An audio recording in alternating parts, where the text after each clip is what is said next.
8:30 को आपका एक्सीडेंट होता है और 9 o'clock आप मेंस की एग्जाम देने जा सकते हैं। इंटरव्यू से पहले 1 महीने तक आप हॉस्पिटलाइज्ड है और उससे 1 वीक पहले आप दिल्ली जाके उसकी प्रिपरेशन कर सकते हैं। तो luck has to come with you, उसको आना पड़ेगा और आपको आईपीएस बनाना पड़ेगा।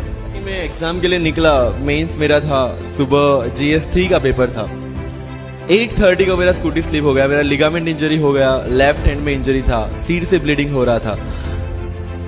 लेकिन मेरे पास 2 ऑप्शन थे। मैं खड़ा हुआ, मैंने देखा, okay my right hand is safe and I decided I go to the exam hall and write the exam. मेरे पास 2 ही ऑप्शन थे, या तो मैं वहां से उठ के रोने लगूं, यार मेरे साथ ही ऐसा क्यों हुआ, मेरा एक्सीडेंट हो गया, मेरा मेंस खराब हो गया और हॉस्पिटल जाओ, या दूसरा ऑप्शन था कि मैं देखूं कि मैं 3 घंटे और सरवाइव कर सकता हूं। हाँ कर सकता हूं। मैं मेंस के लिए एग्जाम हॉल में गया। ये जितने भी फोटोग्राफ्स लगे हैं, सर ने जैसे बताया कि जितने भी इंसान सक्सेसफुल हुए, अगर आप उसकी लाइफ स्टोरी देखेंगे तो कहीं ना कहीं एक मोमेंट आता है जहां पे वो इंसान की जो स्ट्रगल है वो पीक पे हो जाते हैं। वो इस मोमेंट पे आपको डिसाइड करना है कि आपको वहां से यू टर्न लेना है या आपको वहां से आगे निकलना है। इन सब लोगों ने डिसाइड किया कि उनको वहां से आगे निकलना है। एंड दैट इज द फंडा ऑफ लाइफ।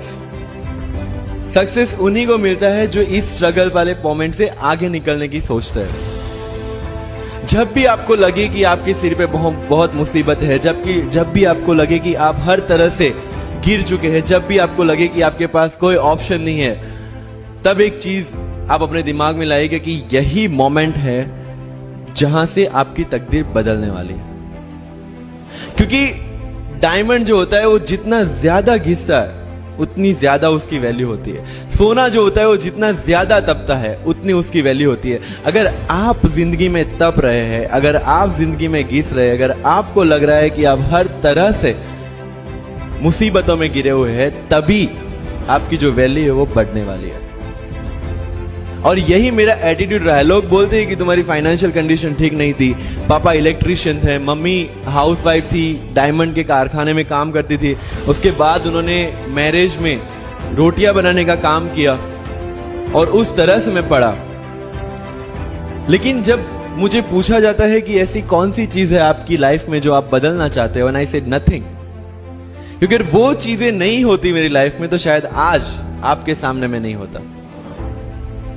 तो अगर लाइफ में प्रॉब्लम्स है, अगर लाइफ में स्ट्रगल है, जैसे सर ने बताया struggle is a part of life and I strongly believe in that. Bharat वर्ष का सपना चंद्रगुप्त ने देखा, चाणक्य ने देखा, और उस भारत वर्ष को बनाने के लिए जब ये संघर्ष जारी था और तब राजा धनानंद की डॉटर दुर्धरा से चंद्रगुप्त को प्यार हो जाता है, और जब चाणक्य उनको बोलते कि नहीं तुम्हें उससे दूर रहना है, तब चंद्रगुप्त बोलता है आचार्य कभी कभी सोचता हूं कि जिंदगी में या ये भारत के सम्राट बनने के लिए इतना त्याग, इतना बलिदान ना देना होता तो।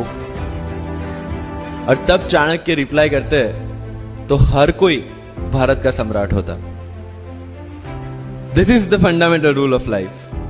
अगर आईएएस बनने के लिए, आईपीएस बनने के लिए सैक्रिफाइस करना नहीं पड़ेगा, अगर उसके लिए आपको त्याग नहीं करना पड़ेगा, तो आज पूरे इंडिया में हर घर में आपको आईएएस आईपीएस मिल जाएंगे। मुझे एग्जैक्ट डेट याद है, 23 मार्च को मेरा इंटरव्यू था। 20 फरवरी को मुझे हॉस्पिटल में एडमिट किया गया क्योंकि मुझे इन्फेक्शन हो गया था बॉडी में एंड बहुत हाई फीवर था, तो आईवी के अलावा कोई ऑप्शन नहीं था।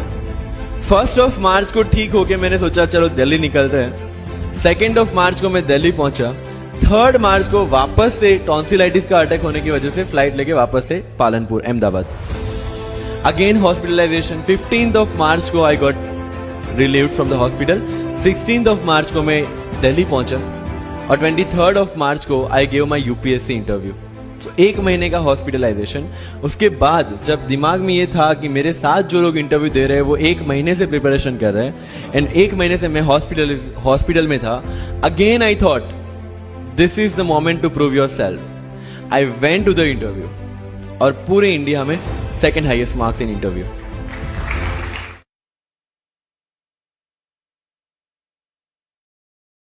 Share chat.